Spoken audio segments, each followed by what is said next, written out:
O programa Eleições 2022 hoje vai receber o vice-governador do estado de Goiás e deputado eleito Lincoln TJ.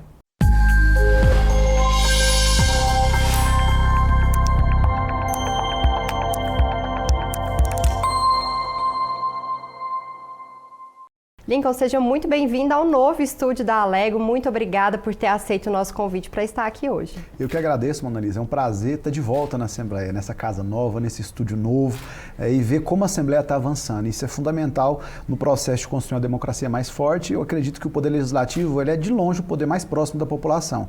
E aqui o que vocês estão fazendo é aproximar ainda mais. É um prazer poder estar aqui com você.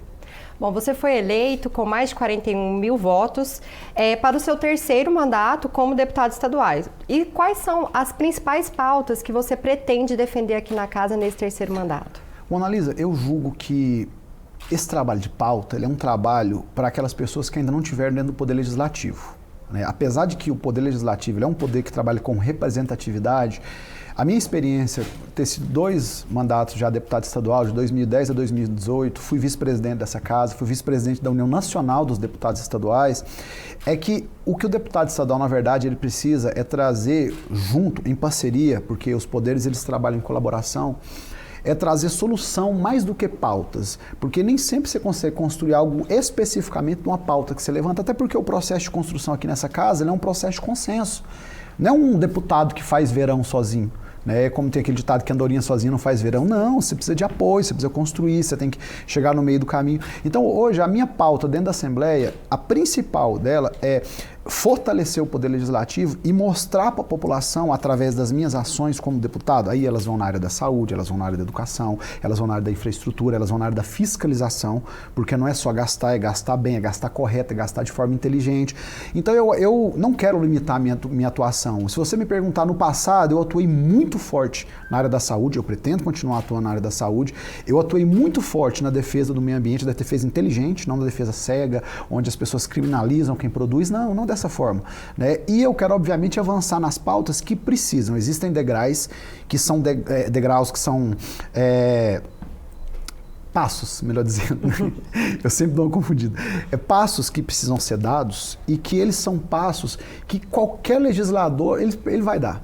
Ele precisa dar. Então, existem passos que para que a gente possa avançar como Estado, como Poder Legislativo, como Assembleia, qualquer presidente, qualquer deputado, qualquer membro do Poder Legislativo precisa dar. E eu quero abordar essas pautas nesse momento. Pautas como, por exemplo, nós precisamos avançar na regionalização da saúde. E isso não acontece sem o Poder Legislativo. O orçamento é votado aqui. O que o Estado vai gastar, como o Estado vai gastar, de que jeito ele vai gastar, é votado aqui, é aprovado aqui. E com essa experiência que eu trago hoje do Executivo, 4 anos como vice-governador, não fui um vice-governador que fiquei sentado na cadeira, eu mergulhei dentro da gestão, eu aprofundei dentro dos temas. Eu quero trazer essa experiência para o processo de construção legislativa.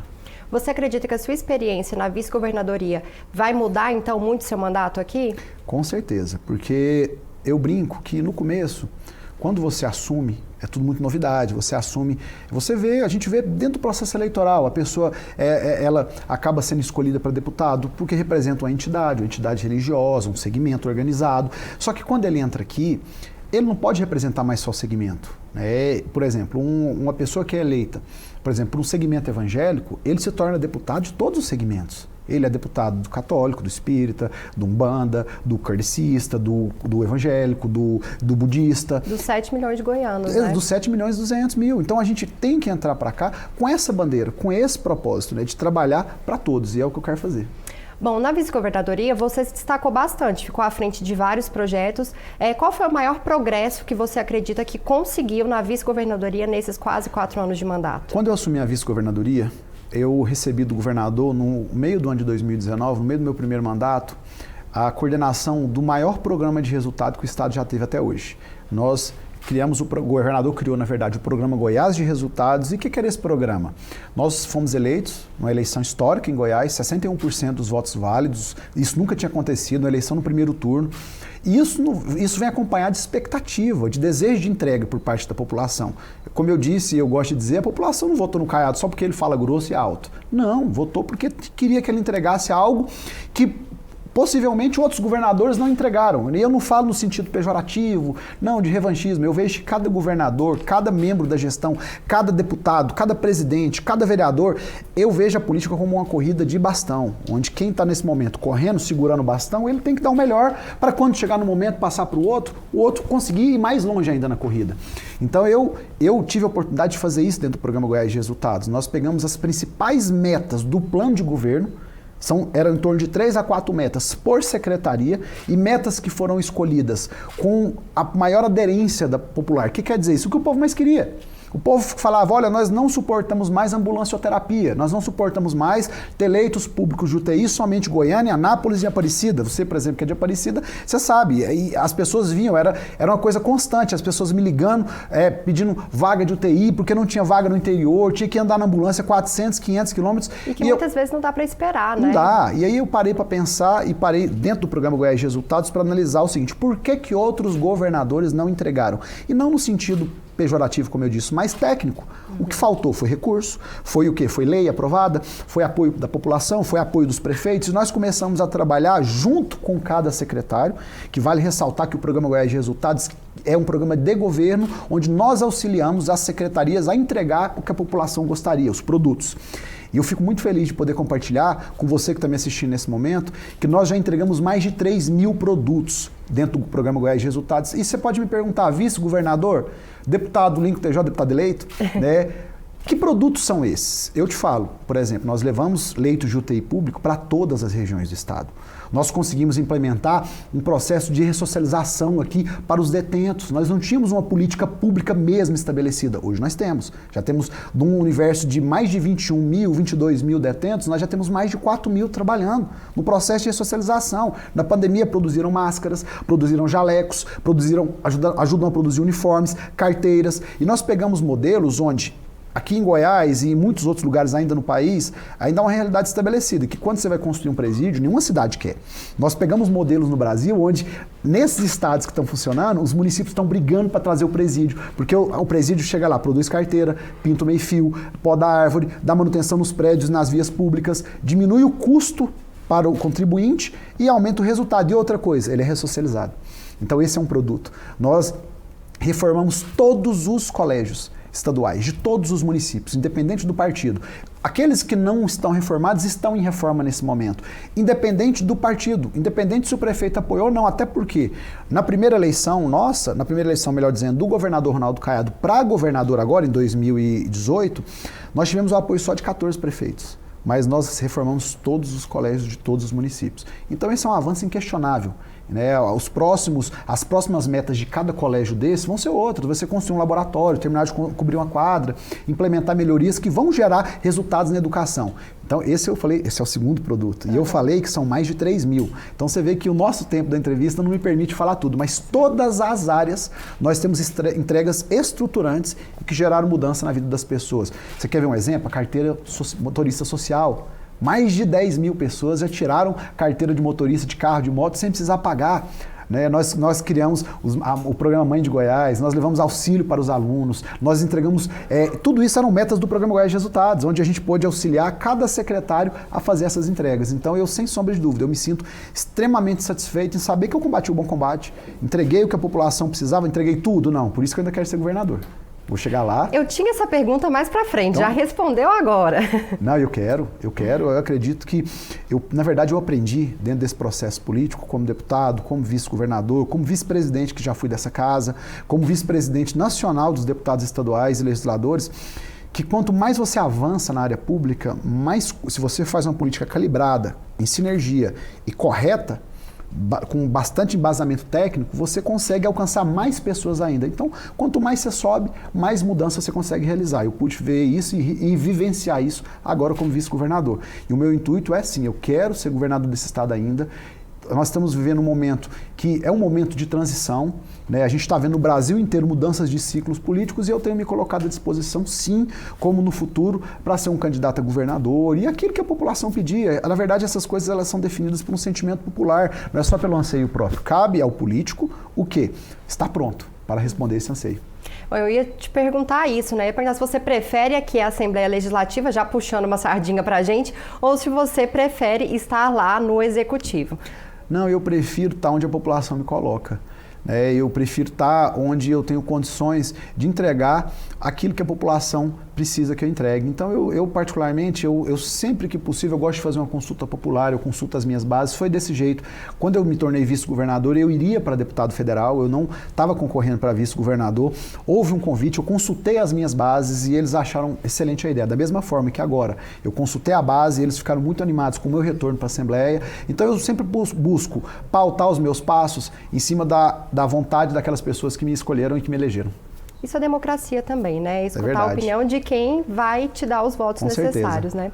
Bom, você sempre tem muito orgulho de falar que você é de uma família de políticos, né? Sim. Que a sua família é especialista em cuidar de pessoas. Eu, inclusive, acho isso muito bonito. Obrigado. Qual foi o maior legado que os seus pais, que já estiveram aqui na casa, seu pai foi presidente da casa, Sebastião TJ, qual foi o maior legado que você acredita que eles te deixaram na vida política? O maior legado foi o sentimento que a gente veio na política para servir e não para ser servido. A política não é um lugar para a gente construir saídas para si.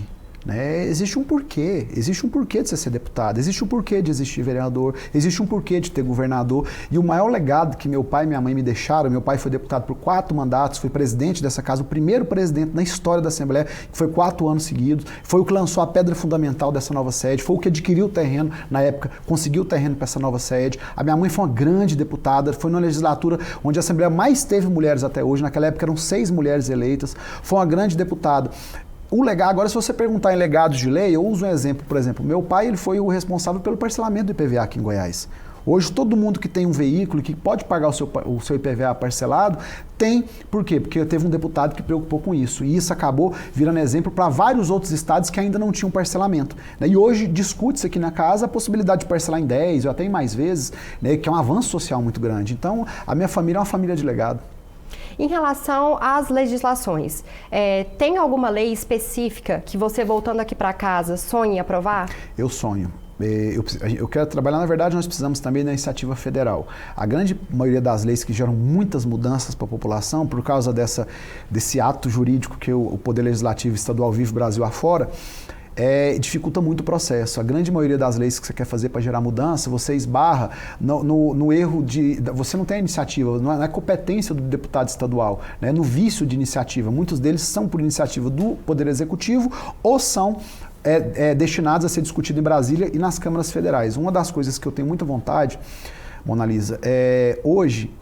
Eu acredito que nós precisamos fazer algumas mudanças muito pontuais dentro do processo de educação. Por exemplo, hoje ninguém sai do ensino médio, do 2º grau, como falava antigamente também, sabendo como um banco funciona, qual é o melhor juro, o que funcionar. Então, na verdade, a gente não está ensinando as pessoas a lidar com a vida financeira.